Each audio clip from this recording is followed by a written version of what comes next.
Welcome back to the show, everyone. And this is season 2 of our podcast. And we have rebranded the name and we are now called Podcaster Diaries. And the reason for that is several-fold, but the main one being that we wanted to align the name of the show with what we actually talk about in our episodes, which is really peeling back the curtain of us as podcasters, podcast creators, and the journey that we've been on. So we're excited to bring you exclusive interviews with other creators in the podcasting space so we can learn from each other.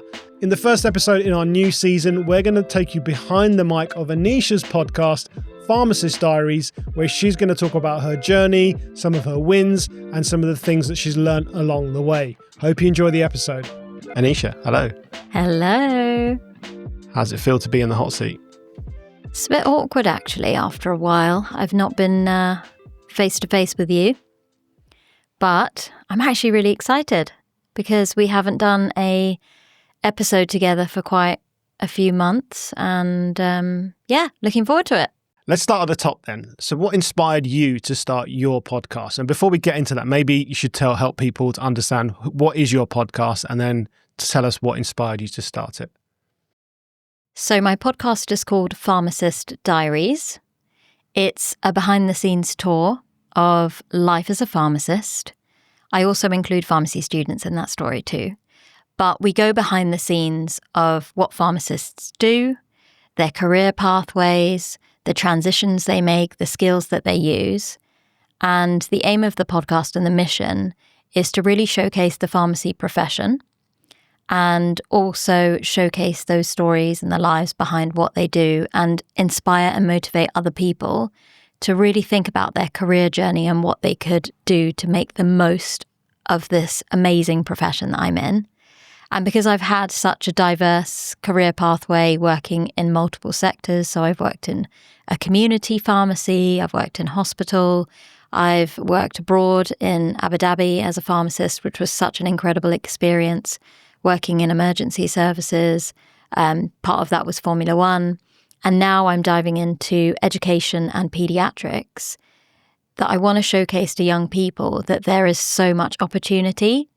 And teaching pharmacy students was where this podcast was born. From the journey that I had teaching students, I understood quite quickly that they weren't aware of the diverse career options. They felt like there were only specific pathways that they could go down, and pharmacy is changing and evolving so quickly.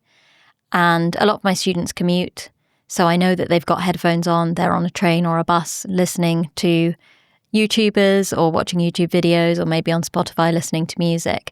And I had this idea to create a podcast to educate them on a regular basis. And that's where the sort of initial thought process came with starting a podcast. And you had started your podcast a few months earlier, and seeing as we're married and we live together and, you know, your journey with podcasting looks so fun, and it was the height of the pandemic that we used it as an opportunity to do something together as a hobby, and the rest is history. Amazing. So it was the students really trying to help out those students. And I remember you coming back and talking about that, how they just had no clue about what actually a pharmacist does, which is incredible, right? You think people are going into a pharmacy school or university to study this extremely difficult, and I know this because I've listened to pretty much nearly every single episode that you've put out there, and every pharmacist talks about how difficult that journey is, especially the recent series that you've done with the students. Then to not know what they're getting themselves into is just incredible, and that was kind of the trigger, if you like, for Pharmacist Diaries. Excellent. So can you take me back to when was the moment that you kind of thought, I'm doing this? When was that kind of aha moment, say, right, you were thinking about it, but I'm actually going to do this? I think part of that was the research phase and going on to podcast apps myself. When I had that sort of light bulb moment and I messaged you, and you were really encouraging, and you just thought, yeah, this sounds really exciting, like go for it. And when I went on to multiple podcast apps, I went on to Apple, Spotify, and I like to use Pocket Casts. So I went on to Pocket Casts and I typed the word in pharmacy, I typed in pharmacist, and nothing was coming up. I found 2 other podcasters, One is a really good friend of mine, Tim, who has Your Financial Pharmacist, and I've been listening to that for years. And then I found a Scottish pharmacist who also had a long-standing podcast, and there was nothing else. And at that point, I realized that I'm in a really unique position because there's definitely a gap in the market of pharmacy careers and the pharmacy profession. And as a university lecturer, I know that pharmacy is quite traditional. We evolve slowly. We love our rules and regulations. We don't always think outside the box. And when it comes to careers, we advertise careers in a very traditional format. You go to a university careers fair and there's employers there. There are different organizations that you can speak to. But if you've got 150 students trying to speak to 2 to 3 employers, number one, students don't always know what to say. They don't know what kind of questions to ask. They don't know how to get the most out of the employer who's standing right there. It's quite intimidating to speak to different employers in this type of setting. And you don't always gather all the information that you want to know about that place of employment. So I wanted to kind of flip the script and make it accessible information, make it a format that people can tune into whenever they want, whether it's a car journey, going on a walk, whether they're on a treadmill running, and they can just tune into this awesome conversation. And in a non sort of traditional Q&A interview, which pharmacy is very also tuned to. They love the very professional interview, and I wanted to change that and think of ways that we could have enjoyable conversations, like you're that fly on the wall and you find out about the life of the pharmacist that you would potentially never meet in your life as well. Amazing. So before you actually, or even when you started the podcast, did you have any fears or doubts that crept into your mind? And if you did, how did you overcome those? And what were those fears? Is anyone going to listen? Is anyone going to tune in? That's the biggest fear I think any new podcaster goes through. But I had an audience. I had people right in front of me. I had students right in front of me. So I knew that I would be able to share it with them. And it was going to go on the internet. It was going to be found through Apple, through Spotify, through social media. And I overcame that fear by turning my mindset around by saying that if I impact one person, just one student, one individual, I'm going to be really happy. And that strategy worked really well for me because I knew that I could do that. I knew I could 100% reach one person, and then expand that to, okay, let's try and reach 5, or let's try and reach 10, let's try and reach 50, 100. I was blown away by the response that I received once the episodes were coming out. And part of that was me sharing it through word of mouth. When the episodes came out, I was at work downloading the episodes on people's phones and sharing something really exciting. And I wanted people to tune into it. And I think my excitement for a lot of things and my enthusiasm for life and work and that energy that I have is a little bit infectious. And people were happy for me. They were really excited I was trying something different. They were excited to see something new in the pharmacy space. And word of mouth was my best friend. That kind of organic growth, people sharing through WhatsApp messages, all of that sort of snowballed quite quickly for me. So you had validation, didn't you, from the outset of that, people are actually enjoying this. So that kind of helps overcome any kind of fears like that, I guess, because you instantly have that feedback, if you like. What about the thoughts?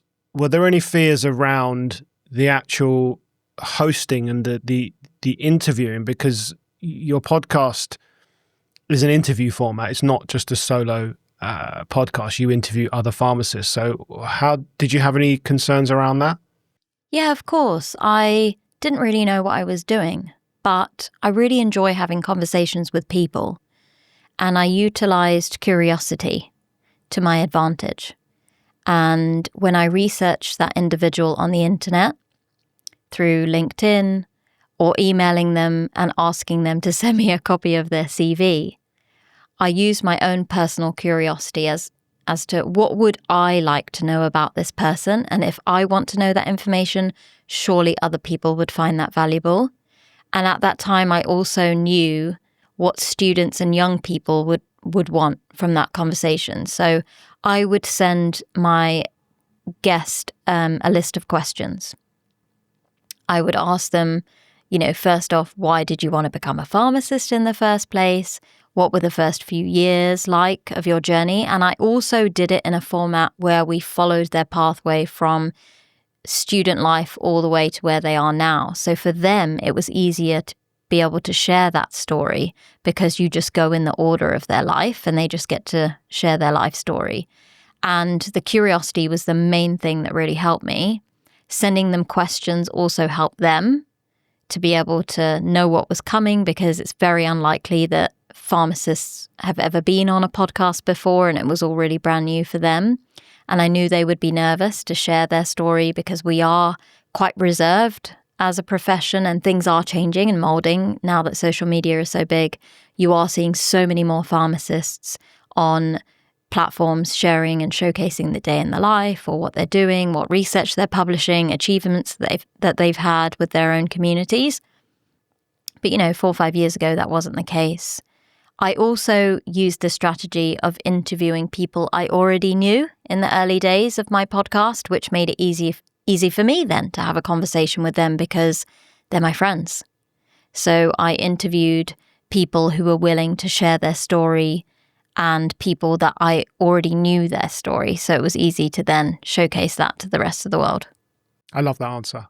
So thinking back to those early days, the two parts to this question. One is, what was the most difficult part of the whole process of podcast creation? And what did you find the easiest, or kind of the most fun? What did you enjoy the most? Let's start with the difficult part. What did you find most difficult when you were in those early days of starting Pharmacist Diaries? Editing was tough, but I had you. And you were learning how to edit audio. And at that point, we were using Audacity.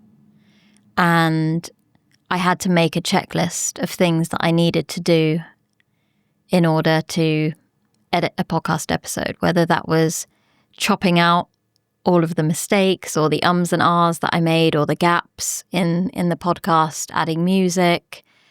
All of that was quite overwhelming because it was all new. Something I've, never used before when it comes to technology.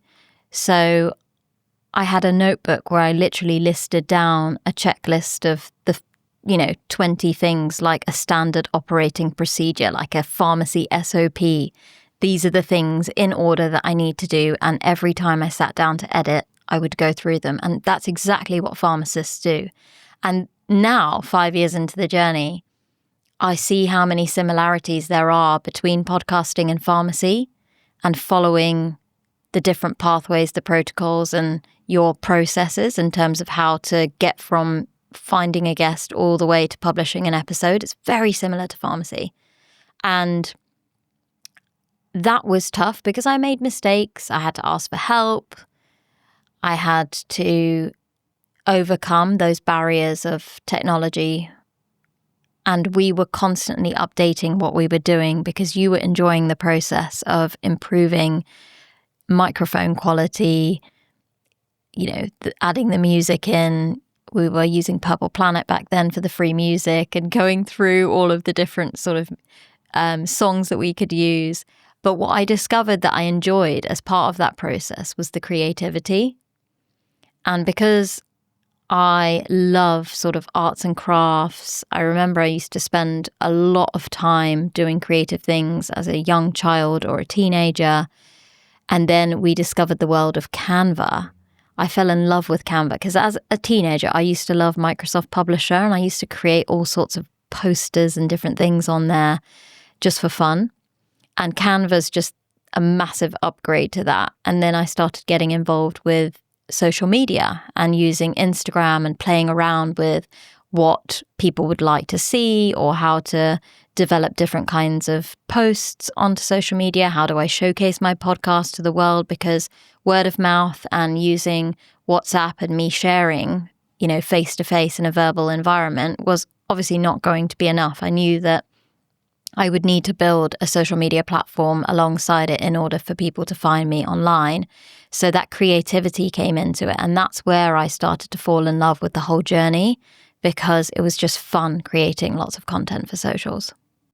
Yeah, I remember that that checklist that you created. We sat down and literally, this was the days before Loom or any kind of the modern technologies that we have now, where we could just easily screen record what I was doing. So I sat down and went through the process of audio, and it was only audio back then, right? So with the whole audio editing process and the keys you had to press, and you'd write every single thing down. I was just like, I know that's not how I work. So it was intriguing for me to see, wow, this is, because I'm kind of a visual learner, and I would just watch something like a YouTube video and just go and do it.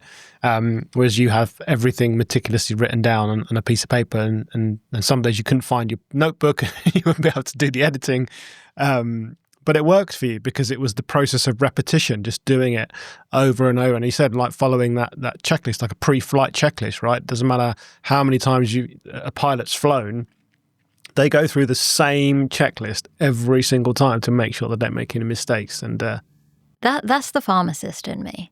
When I see a patient and the first thing I have to do is find out their medication history. Like, we have to go through every drug that they take, what dose it is, how many times a day, with or after food, what herbal tablets. Like, there is a very specific checklist. And I know that that's a transferable trait. Yeah, it works. It definitely works. So let's fast forward to now. Talk me through what a typical week of podcasting looks like for you. So now I have Mondays as my podcasting day. And it's the best day of the week. It's the best day to choose having a podcasting day because it's Monday and it's the start of the week. So I get to enjoy working on it. And all weekend, I'm just looking forward to Monday's arrival. And I've never experienced the type of joy of waking up in the morning and feeling like work is just fun before. I mean, I love being a pharmacist and I love my job, but I'm not like itching to get into work and getting on with the day. But when it's Mondays, I'm so happy because I know I get to move the needle forward. I'm working on different elements of the podcast to move me forward, and it's always very exciting. So I work from 9 a.m. till 3 p.m. because I have children and I have pickup at 3. And then for the rest of the week, I have to use my spare time. So a lot of the time, you will find me doing specific things from sort of 7:30 till 9:30 p.m. And that might be 2 to 3 days a week. So on average, I'm working sort of 10 to 15 hours on this podcast. I have changed my routine to publishing an episode every other week, which I used to have a weekly schedule and loved it. And if I had more time to spend on the podcast instead of just the Mondays, then absolutely I would go back to the weekly schedule. But what's important to me now is to think about the podcast as a business and how I can build my personal brand. And the 6 hours that I have on a Monday is enough time to sort of record, edit, and publish one episode per week. So now that I'm doing every other week, I have this opportunity to think about the business and the brand and how I can develop services, work on my social media. I have an email newsletter, which I'm very dedicated to creating content for my pharmacy community. And I want to be able to send them newsletters every single week and keep in touch with them. I'm very loyal to that. So I need time to be able to do that. I schedule regular calls with people on a week-to-week basis. Number one, to connect with individuals around the world, which is just fun for me. Sometimes I'm helping them with their career pathway. Sometimes I'm helping them start a podcast or an idea about it. Sometimes I am, having conversations with individuals who may have offered me some work, some consulting work, or maybe a project we're working on together. And all of that's kind of come from the podcast itself. And then international public speaking has come into it. So there's a massive variety of sort of jobs and tasks that I need to do. This week, as an example, I have worked on batch recording content for the next few months. So we are doing sort of back-to-back episodes. And that gives me content for the next 2 to 3 months in a short space of time, which works really well for me.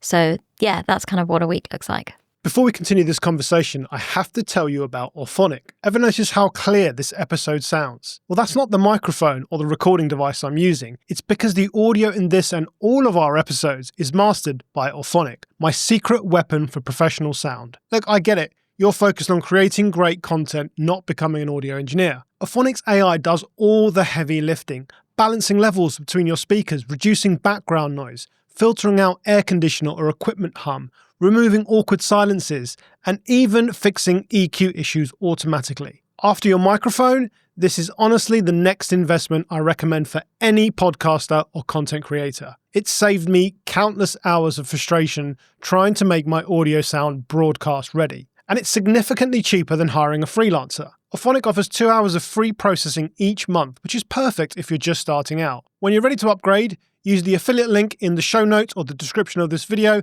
and we both win. You get professional sounding audio with one click, and you help support this show.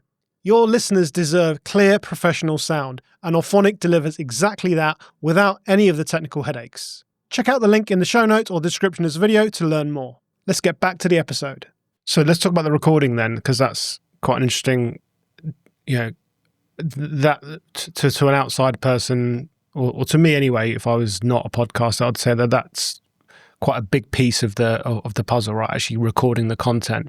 So you mentioned batch recording. Can you expand on that? What do you mean by that, and what does that look like? So I used to record weekly, and we had initially sort of scheduled Wednesday nights for my recordings because having that consistency in the schedule was very useful for us both, especially because you had to help me with parenting in the evenings.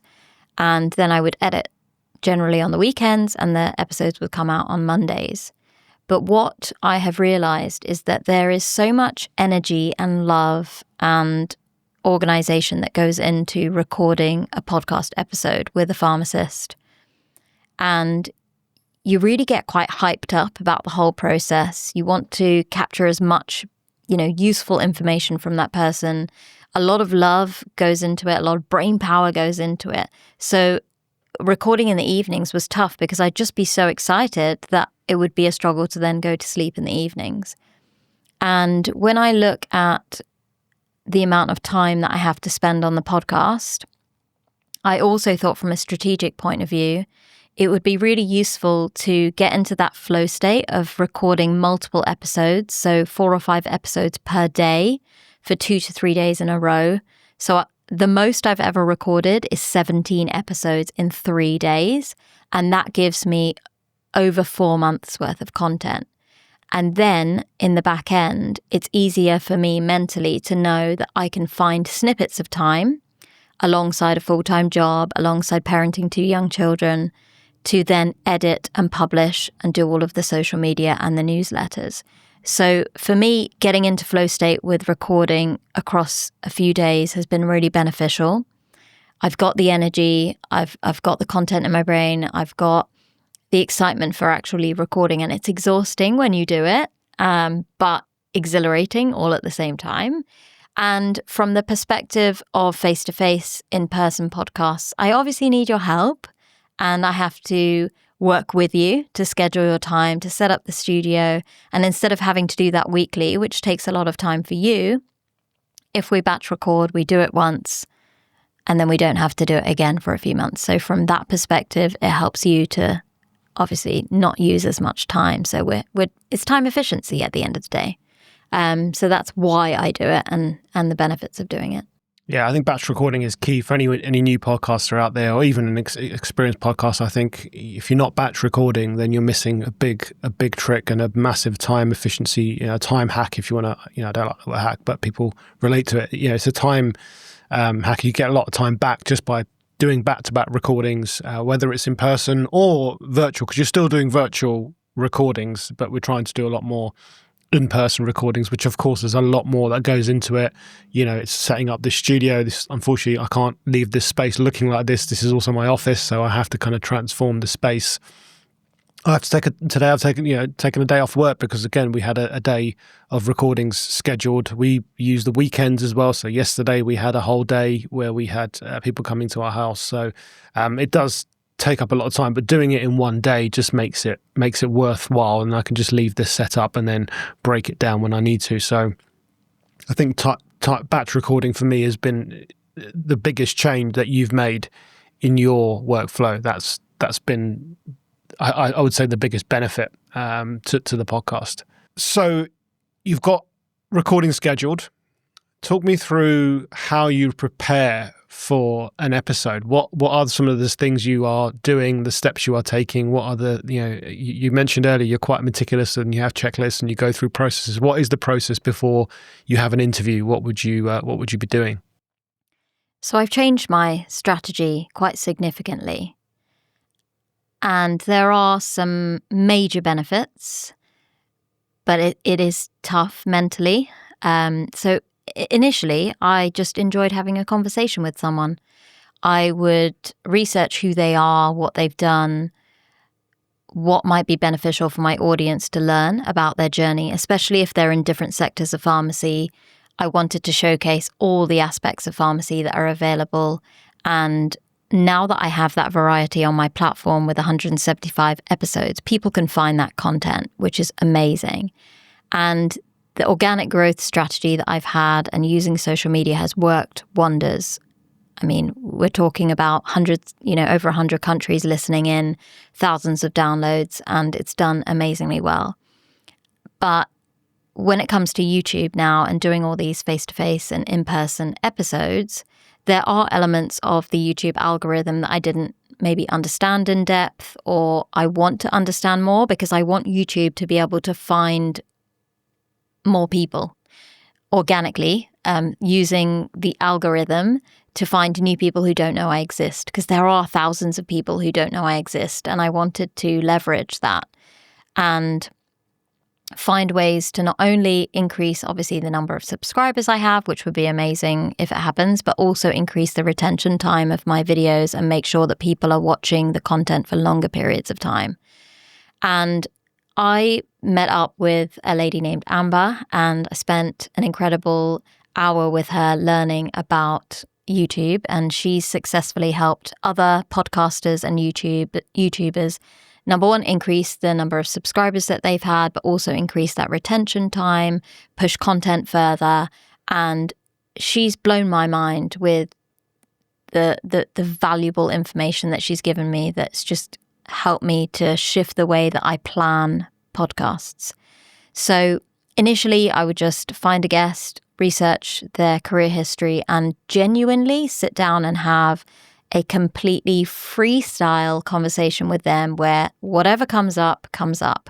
I utilize curiosity. I've got a few themes that I want to cover with regards to their career history, but it was a genuine, enjoyable conversation.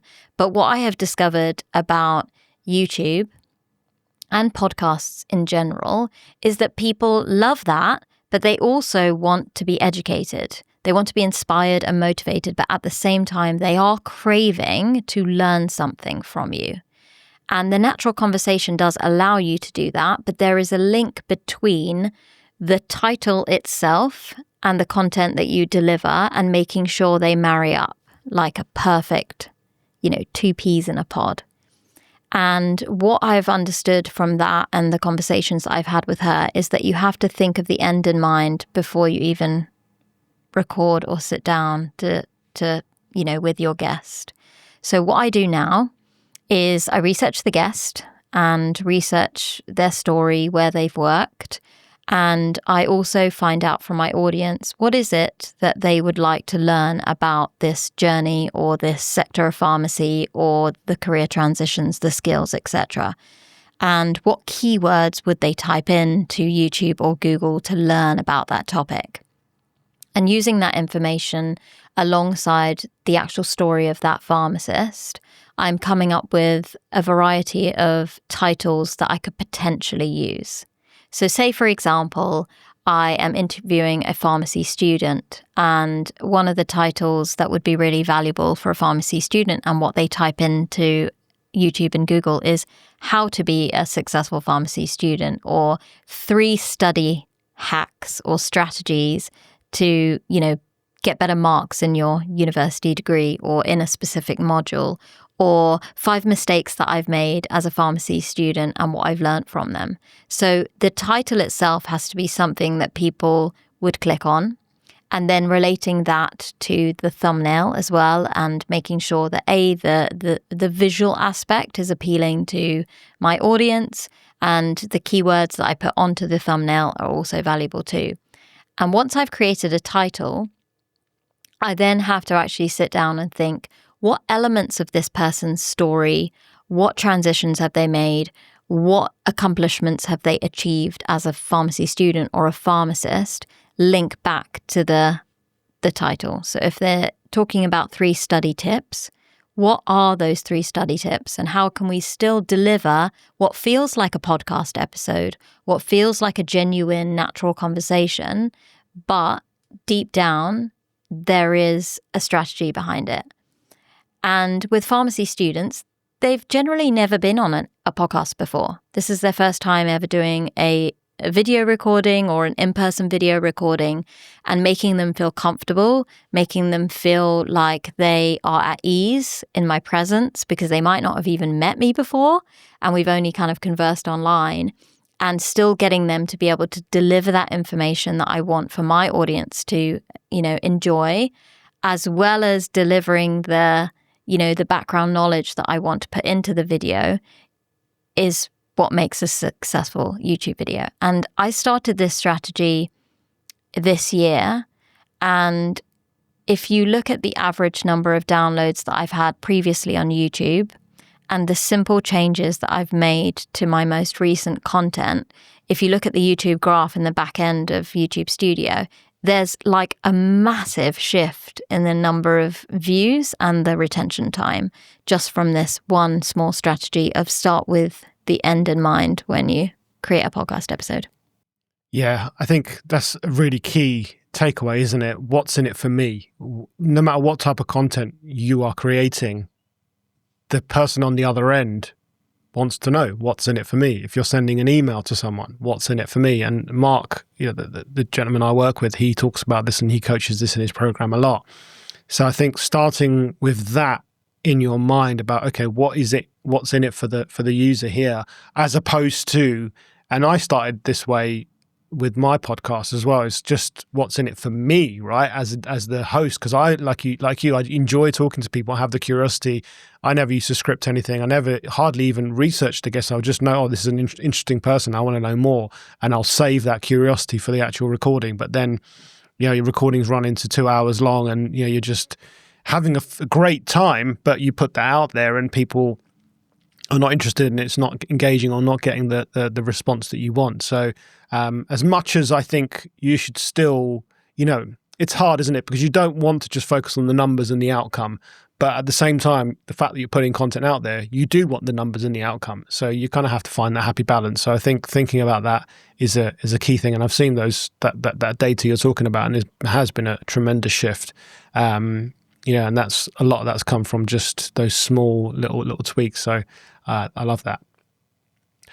Tell us about some of the key tools and software that you use to create your podcast. What are the things that you rely on the most? So in order to create podcast episodes, I have been creating clips as part of my sort of strategy for getting the podcast out into the world from a digital point of view. And I do this on an app called Descript. Now, we have shifted what we use to edit our videos over the years, and what you use from a professional point of view is very different to what would work well for me. And Descript is such an incredible platform when it comes to ease of use.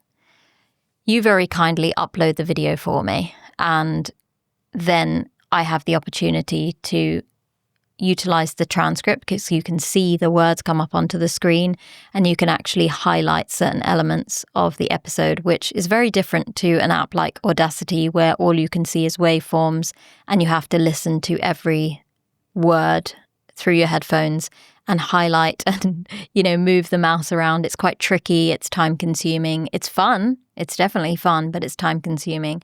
And this allows you to visualize the actual transcript and just literally move your mouse over it, highlight it, and separate it into another video. And even that, you can amend sort of the spelling mistakes or grammatical errors, which is so easy to do. You can add music, which is on the platform. You could add, stock footage or stock video. And it's such an easy platform to use to create quick and easy clips for my audience. And over the last year, they've introduced AI into the platform. So now you're able to get clips using AI by clicking a button and you tell it how many clips you want, vertical or horizontal, how long you want them to be on average. You can even type in information that you want AI to look for within the episode. So for me, sort of key takeaway messages, accomplishments of the pharmacist. Maybe I'm looking at challenges they've overcome or obstacles that they faced that would be really intriguing for my audience to see through social media, particularly on YouTube Shorts and through LinkedIn. And then I get it to create the videos. Now, if it doesn't create what I want, I obviously go back and listen to parts of the episode. Or even when I'm recording it, there are moments where I remember this is really good content and I go back to that when necessary to save some time and create clips that are really valuable. So Descript has been really useful. I'm using Google Drive all the time. So again, the pharmacist mindset, very structured in terms of saving content for each episode in a very structured way. So we've got the artwork that I create on Canva for the episode. So that could be a YouTube thumbnail and then an Instagram sort of square image that would be used for the actual podcast episode. I would create other carousels maybe, or quotes that have come from the podcast that could then be used for social media. So that's all saved. Stills from the podcast episode. So one of the strategies that I've learned about YouTube is that it doesn't really like professional photos. It doesn't like professional headshots. And pharmacy, professional headshots being a professional career is quite normal for us to use them. So I was using those in my thumbnails, and I have switched to using stills from the actual episodes. And again, this has driven more people to find me and for the algorithm to actually push my content out further, which is the tiniest tweak, but massive impact. So I save all of the sort of artwork in one place. I then create folders which have very specific show notes, my email newsletter, what I'm going to put onto YouTube Studio, including the timestamp. So all of that is saved and generated, as well as all my social media posts in terms of the actual copy. Those are all saved in a particular folder. You obviously put the main edits into Google Drive and then the clips go everywhere.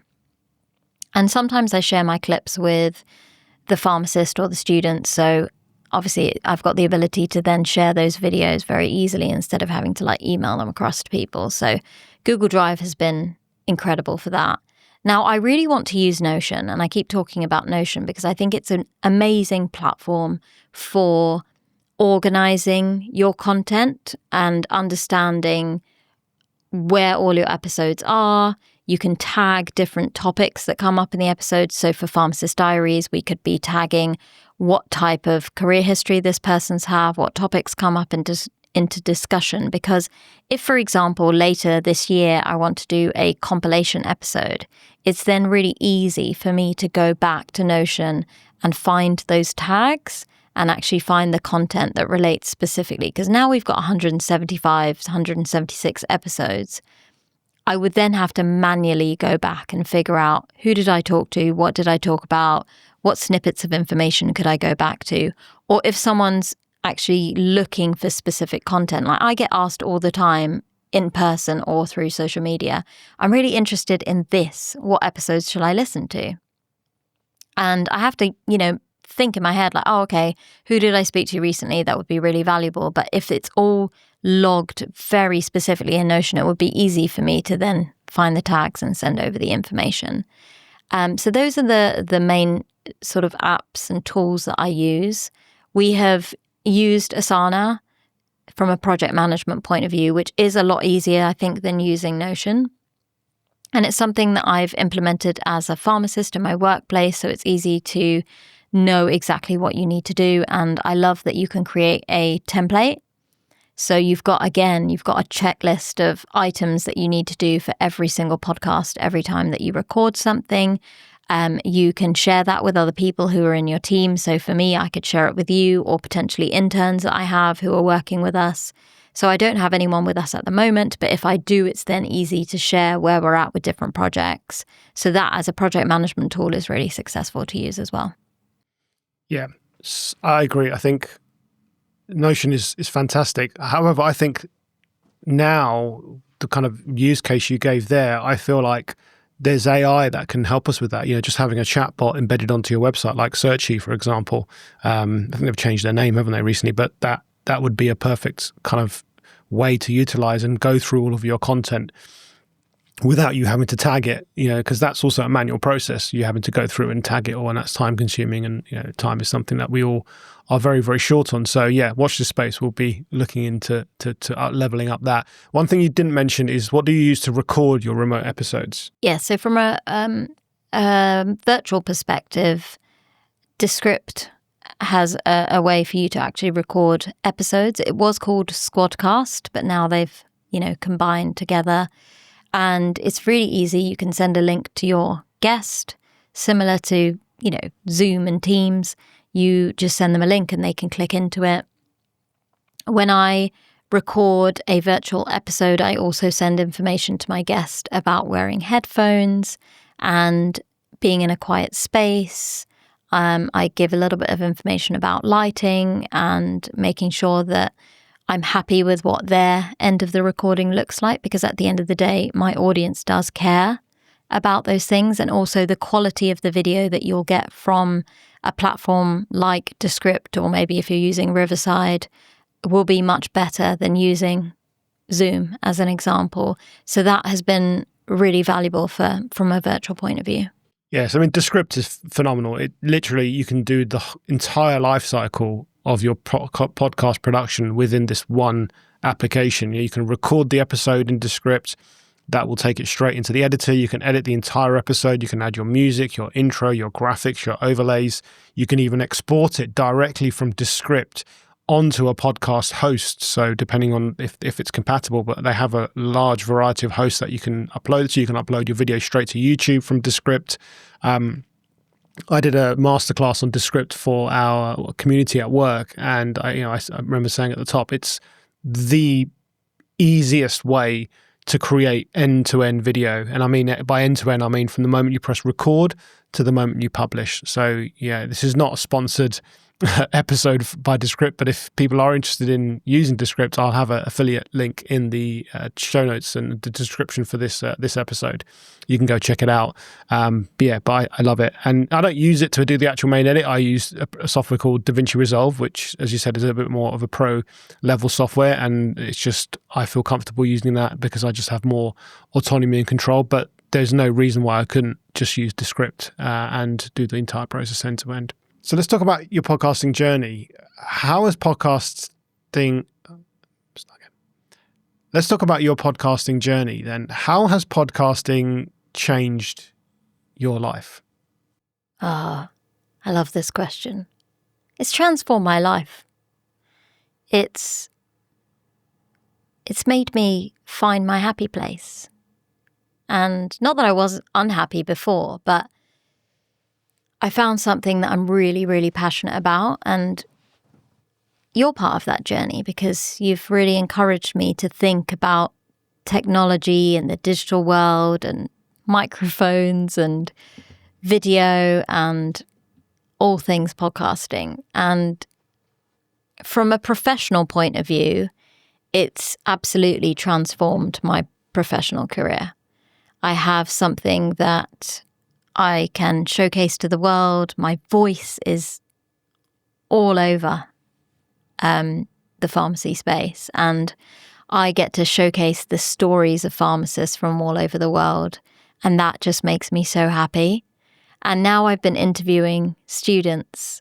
The gratitude that they feel coming to record an episode with us and being able to share their story, their voice, their opinion, and they represent students on this podcast is so exciting. And I'm just so glad that I took that step to start something, and it's just expanded into, I didn't even know that it could expand into where I'm at, and it can go so much further, you know? But what I love about it is that it's helped me to build a lot more confidence in terms of public speaking. I found it really hard to sit in front of a camera, and I've had to overcome a lot of barriers. I still have a lot of barriers talking into a camera, but what has made me sort of happy with that is that I'm making progress. I'm always learning, I'm always evolving, I'm always changing the way that I approach video. I mean, maybe you'd be really proud of me to actually see how much work goes into the pre-recording, like how much work I'm putting into all the titles and what content I'm delivering and what information that I'm putting online compared to 4 years ago when I would have my wing it, enjoyable conversations. I've come really far.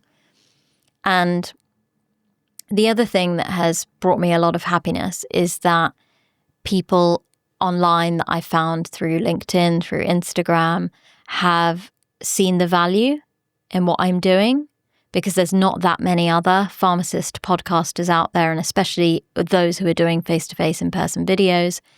And I have worked with different brands and been paid to do things, from public speaking opportunities abroad to creating educational content for other pharmacists, and working as, you know, a brand ambassador or an affiliate for different brands has brought me a lot of joy. And I just never expected all of these things to come my way. And then when you look at how it kind of intertwines with my current NHS role and what I do as a hospital pharmacist, I mean, I've been asked by a hospital to come and showcase the stories of staff within the hospital and been paid for that opportunity. And it's like taking this podcast on the road, which is so cool. I've also then, you know, showcased World Antimicrobial Awareness Week and had sort of a small live audience of people coming to actually watch us do these recordings, but showcasing something that's really important to me now that I've been working in infectious diseases in my current job, and being able to showcase the journeys of other pharmacists as well as a doctor as well in that journey. And from that, I've now applied for an international fellowship, which I should get the results of that application in the next few weeks. But what I've applied for is to work in global health as a pharmacist. And this opportunity will allow me to travel to Uganda to work on a project with antimicrobial stewardship and work as a pharmacist. But the objective that I have as part of this project is to record the entire story of the fellowship through video content. That is my area of expertise in the project. I'm not working as a traditional pharmacist. I'm not looking at medication management or what I would do as a traditional pharmacist. I'm utilizing the online space, utilizing podcasting, creating more vlog-style videos for YouTube to showcase the fellowship itself and the work that we're doing to help, again, inspire, motivate, and educate other people, especially in pharmacy, to apply for this program. And that video content that I will be creating will also have the opportunity to publish that as research, talking about how digital content and using social media can be leveraged from a research perspective. And that's really cool. Like, all of these opportunities have come from putting myself out there and trying something new and stepping outside of my comfort zone. And I'm just, absolutely loving it. Yeah, it's phenomenal. So what have you learned about yourself throughout this journey? I can do a lot more than I ever thought I could. I didn't think that I would be an incredible podcaster, and I've gained a lot of confidence in being able to share my opinion. I used to get so stressed out with all the ums and ahs that would come into the conversation, the mistakes that I would make. I mean, you've got hundreds of bloopers of me in front of a camera, and I used to get so frustrated and angry with myself, especially because I used to compare myself to you. And you can speak so eloquently and confidently in front of a camera. And when you get in front of a camera, the best version of you actually comes out. Whilst when I go onto camera, what I feel or what I think people can see is not who I am. And again, that's all self-doubt, right? That's all imposter syndrome. It's all building the confidence to believe in yourself. And I think that has changed significantly over the last 6 months. And part of that is putting aside a lot of my doubt and a lot of my feelings and being more comfortable with the camera. And I am working on that by putting myself out of my comfort zone. I am now creating intros to my podcast episodes where I have to stare directly into the camera and speak. And that habit of doing that week on week has really helped my confidence. And then in December, I obviously went to Germany and created these educational videos for pharmacists around wound care and skin care. And I had a production team of 20 plus people, a photography team of 5-6 individuals. The entire studio was there to watch me create this content. And when I got there, I was freaking out. I thought, oh my goodness, like, how is this happening? Am I going to be able to do it? Can I deliver? There were scripted videos. There were actions I had to do, like plasters I had to put on and take off in the most perfect way. And the production team was so supportive, so kind, but it was scary to have so many people watching me and multiple cameras, moving cameras. There were all sorts of things happening. And it was, hair and makeup, and it just felt really overwhelming. But I knew that putting myself into that position and stepping outside my comfort zone is the best way for me to grow. And so that has been a massive shift for me. And I built a lot of confidence in this process, which has been, a game changer. Okay, let's turn to the aspiring podcaster who might be listening to this. If someone wanted to start a podcast today, what would you advise them to do first? I would advise them to research the market and figure out whether or not what they're actually planning on talking about is something that is sustainable long term, because podcasting is something that if you get into it, you could do it for years. So you need to find a topic that you absolutely love talking about, a topic that you're really passionate about, a topic that allows you to have a lot of conversation on that area.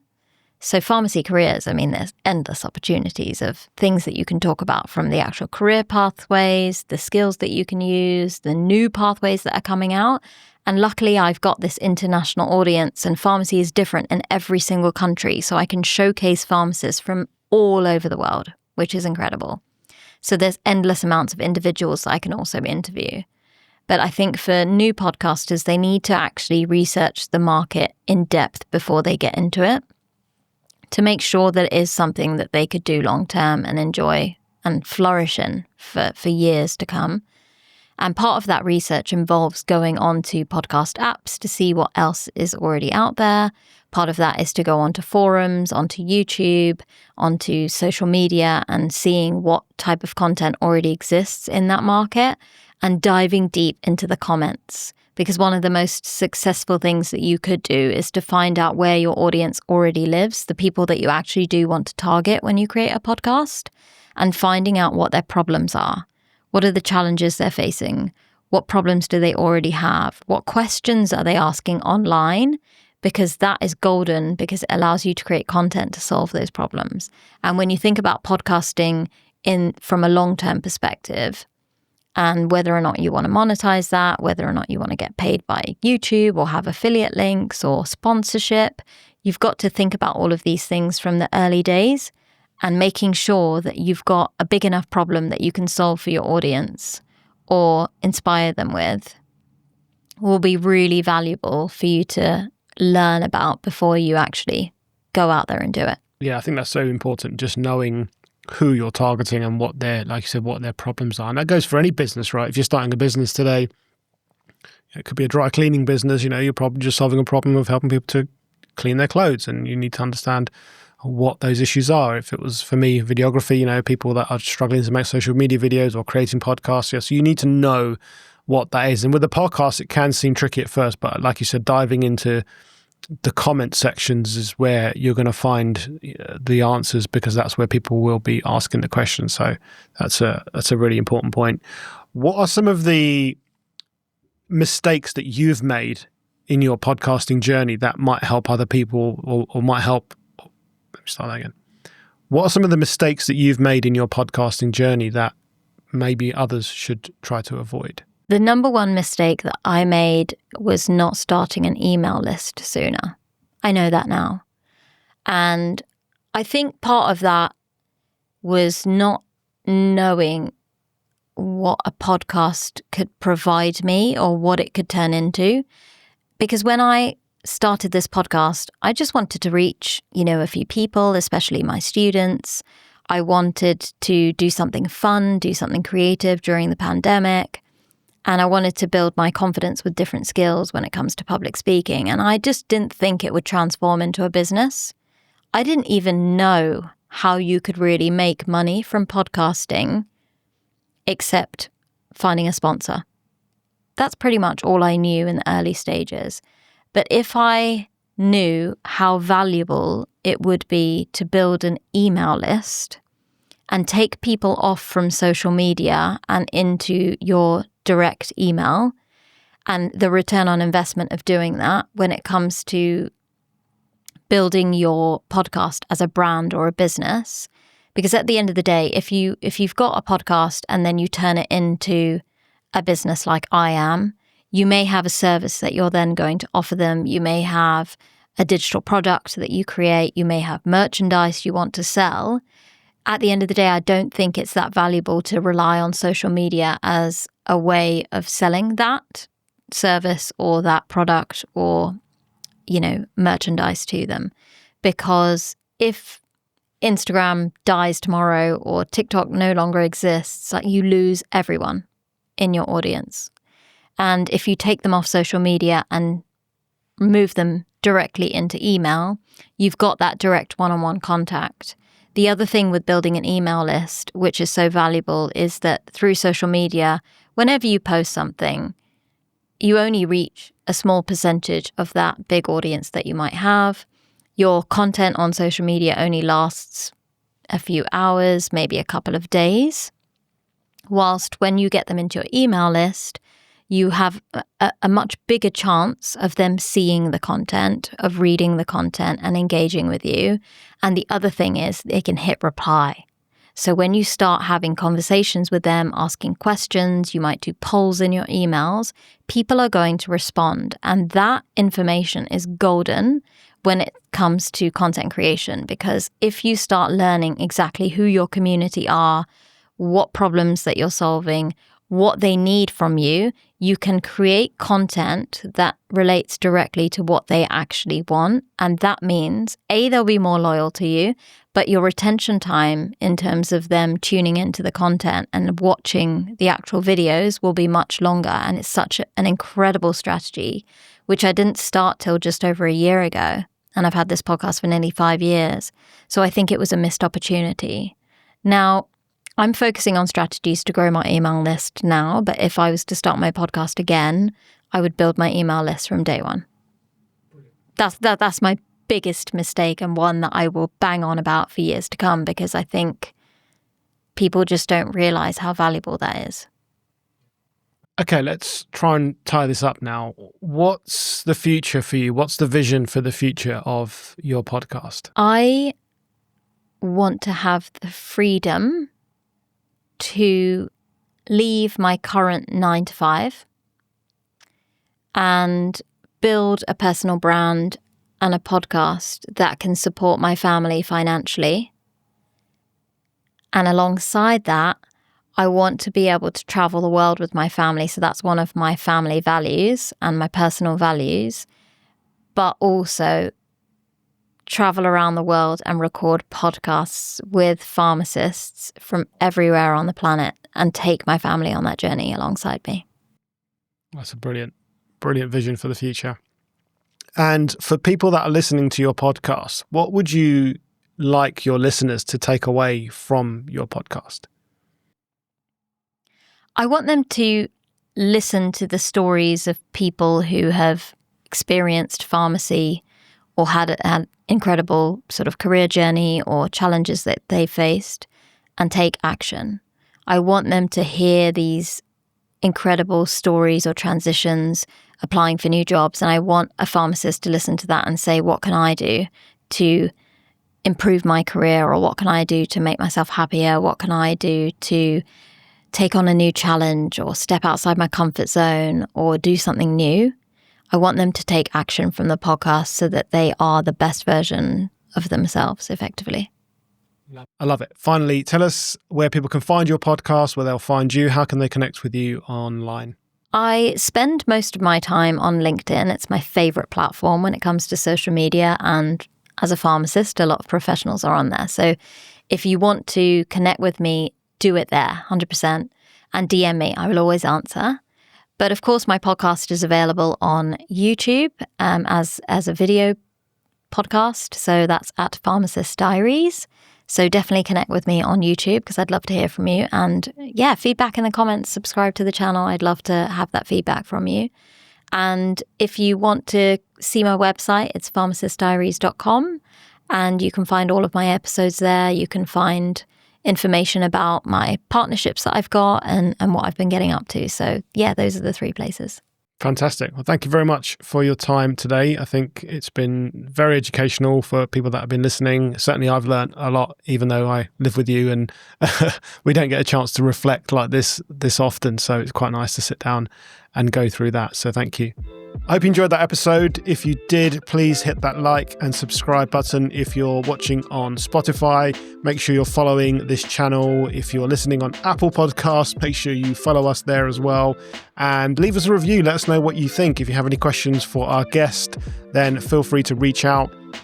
I will put all the information and all the links into the show notes. I'll make the transcript available and some highlights of some of the key takeaways from this episode. Until next time, thanks a lot.